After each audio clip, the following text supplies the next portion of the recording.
अच्छा, मेरी आपसे एक सवाल है। आप बेटी की शादी में दहेज देना जरूरी समझते हैं या फिर बेटी को पढ़ाना? जरा सोचिए, हम अपनी बेटी की शादी के लिए लाखों जोड़ लेते हैं, लेकिन उसकी पढ़ाई के लिए उतना नहीं सोचते। क्या सच में हम उनकी जिंदगी बना रहे हैं या सिर्फ एक जिम्मेदारी समझकर आगे बढ़ा रहे हैं? आज भी हमारे समाज में बेटी के पैदा होते ही लोग सोचने लगते हैं, न जाने शादी में कितना खर्च होगा। आखिर कोई यह क्यों नहीं सोचता कि उसे इतना काबिल बनाए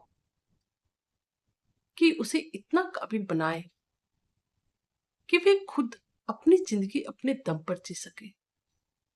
हम दहेज के लिए पैसा जोड़ते हैं, सोना चांदी फर्नीचर गाड़ी सब देने को तैयार हो जाते हैं, लेकिन अगर वही पैसा उसकी पढ़ाई में लग जाए तो शायद उसे कभी किसी के सामने झुकना ना पड़े। वह अपनी जिंदगी खुलकर जी सकती है। सच्चाई थोड़ी कड़वी है। दहेज देने से आप अपनी बेटी को सुरक्षित नहीं करते, बल्कि उसे और कमजोर बना देते हैं। क्योंकि जहां दहेज की उम्मीद होती है, वहां इज्जत नहीं, सौदा होता है। लेकिन पढ़ाई पढ़ाई आपकी बेटी को ताकत देती है, उसे खुद के फैसले लेने की हिम्मत देती है, उसे किसी पर भी निर्भर नहीं रहने देती।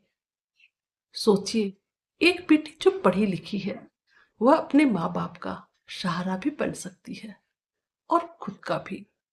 लेकिन एक बेटी जिसे सिर्फ दहेज देकर विदा किया गया, अगर उसे वहां पर इज्जत नहीं मिले तो उसके पास लौटने के अलावा क्या कोई रास्ता होगा?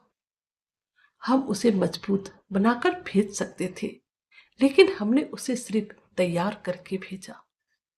तो आज खुद से ही एक सवाल पूछिए, मैं अपनी बेटी को दहेज देना चाहता हूँ या उसे इतना मजबूत बनाना चाहता हूँ कि उसे किसी दहेज की जरूरत ही ना पड़े। याद रखिए, दहेज कुछ दिन का दिखावा है, लेकिन पढ़ाई पूरी जिंदगी का सहारा लेकिन पढ़ाई पूरी जिंदगी का सहारा। दहेज से इज्जत नहीं मिलती, पढ़ी लिखी बेटी सबसे बड़ी ताकत होती है। बेटी को मजबूत बनाओ, निर्भर नहीं।